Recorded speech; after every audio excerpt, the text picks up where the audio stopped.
Good afternoon. I'm Marylee Rosine Beasley, and I attended the annual Harris County Republican Party Lincoln-Reagan dinner, and I want to tell you about it.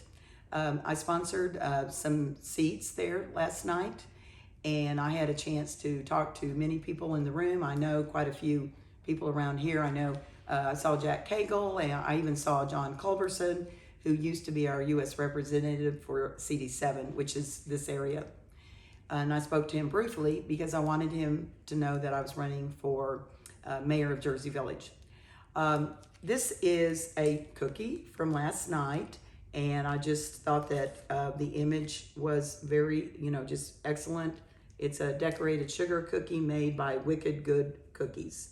So anyway, I wanted to show that.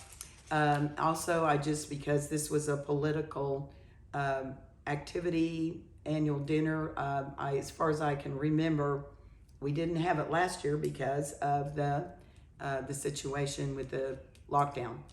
I want to tell you a little bit and give you some highlights of 4 speakers. Governor Abbott was there, Greg Abbott was there. He spoke about the problems with the border. Trey Gowdy was there, and he used to be, with Congress, in Congress. And I don't know if people are aware that Trey Gowdy actually graduated from Baylor, did his undergrad there.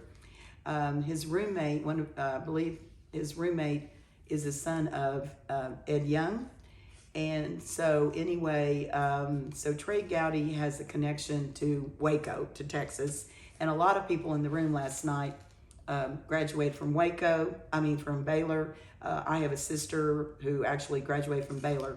I graduated from UT and TW and Our Lady of the Lake. One of the things I remember about the thing that Trey Gowdy spoke about was he's friends with Tim Scott. And Trey Gowdy mentioned that his dad read the newspaper and would expect them to be up on current events, things like that. And then he mentioned that Tim Scott's dad was not able to read a newspaper, and apparently as a child Tim Scott was not aware, and I got the impression that Tim Scott's dad expected him to also be aware of current events. And I want to tell you that I would just hate to ever face Trey Gowdy in a courtroom. That man appears to me to be super prepared. He doesn't look like he just looks like he knows what he's doing, and he's going to be a good person about that. All right, now, one of the people that was there was the current governor of South Dakota. And she did a speech a few weeks ago at what's called CPAC. And I watched it, and I was amazed and blown away. I want to be like her when I grow up. She's from a ranch family, and when her dad, I believe, was 49, he was killed. And so she came home to help take care of that farm ranch operation.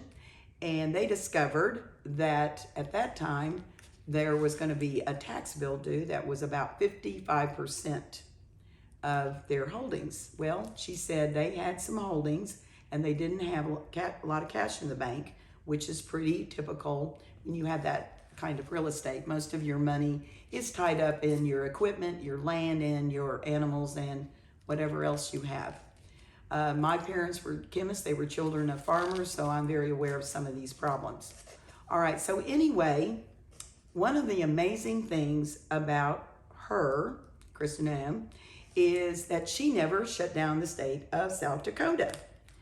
And I heard her say a few weeks ago with the CPAC presentation that Dr. Fauci told her that on her worst day that she'd have 10,000 people in hospitals. And on her worst day, they had about 600 people in hospitals. Well, I am a public health nurse, and I think that there have been a lot of exaggerations. I'm sorry, I don't trust Dr. Fauci. And one of the reasons I don't trust him is when I see somebody wearing a flimsy mask like this, it says to me that they didn't do their own research. This mask is almost worthless. When I was forced to wear a mask, I wore one like this, a plastic face shield like you see in surgery. Now, in my opinion, we have immune systems.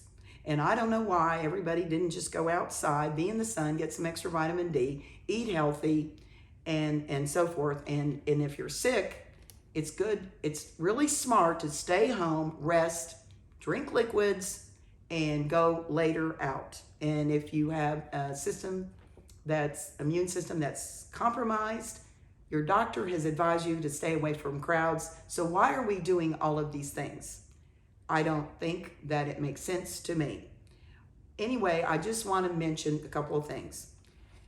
She didn't shut the economy down in her state. She decided that she wasn't going to make a decision on what were essential businesses. And now companies are coming to South Dakota.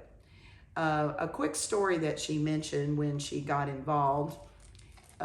She wanted, when she was a legislator, she wanted to do her own questions. And somebody came and said, this is what the person who's in charge of the committee wants you to ask. And this person said, no, I've written down my own questions. And the person's like, oh, no, here are the questions you're supposed to ask. And Krista says, oh, no, I have my own. And she prevailed. So I just want to mention that it's important to think for yourself. Now, the final person who was there last night was Ted Cruz. Now, I don't know if people in Jersey Village realize that Ted Cruz lived here when he was in high school. He went to Jersey Village High School for a while, then he transferred to Second Baptist, and then he graduated, and I believe he went to Princeton. It happens that I know some people that he knows. I talked to him at a service a few months ago, and so I told him when I saw him last night, I said, you work for me and you put your pants on one leg at a time. And he sort of chuckled and acted like, yeah, that's true. So one of the things he talked about a lot was the border. He's been down there many times, and he's very concerned about, quote, the cages that Obama, when under that administration, they built these, quote, cages. And he's amazed at how people are squished in there, and they're getting sick. Probably not so much from the coronavirus, but I don't know what kind of hygiene they have. Who knows? And I don't believe that every child that's there belongs to some adult that's there. My opinion is there may be some children they were young, they've been kidnapped, and nobody really knows about these children. So I find that a big, scary situation. We must secure the border. We must. Drugs come across the border. Victims of human traffickers come across the border. I used to train staff about human trafficking and modern day slavery long before the public heard those terms. We have had federal laws in place since about 2002.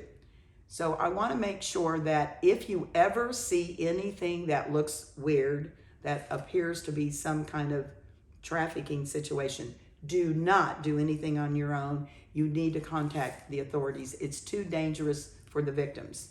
Now, one of the last thing I want to mention was Ted talked about stimulus checks. And it was very amazing to hear that the Democrats were so insistent that they were going to give checks to people that were in prison. They were going to give checks to people who were murderers, checks to people who were rapists, checks and checks. And Senator Cruz pointed out if they'd had one Democrat who was willing to stand with the Republicans, it would have stopped. Now, right now, if you're in prison, you don't need a check. Your needs are being met. And I don't know how to explain any of this. It seems to me that these people in Congress, some of them have totally lost their minds. So please find out more about this. Get involved, find out the truth. It seems to me that the mainstream media wants to hide the truth. And Ted Cruz, one of the things he said, they don't want reporters down there. but he held up his cell phone and he said, guess what? We all became reporters because we documented this nonsense. We all started documenting it. So please stay aware. This is awful for the country. These people are flooding in and they're desperate and they may do anything, but we must secure the border. We must. Drugs come in, human traffickers are coming along through all of this, bringing people that don't want to be coming that way. So please, write your congressmen, write whoever you need to. Stay aware, stay involved. Have a great day. Thank you.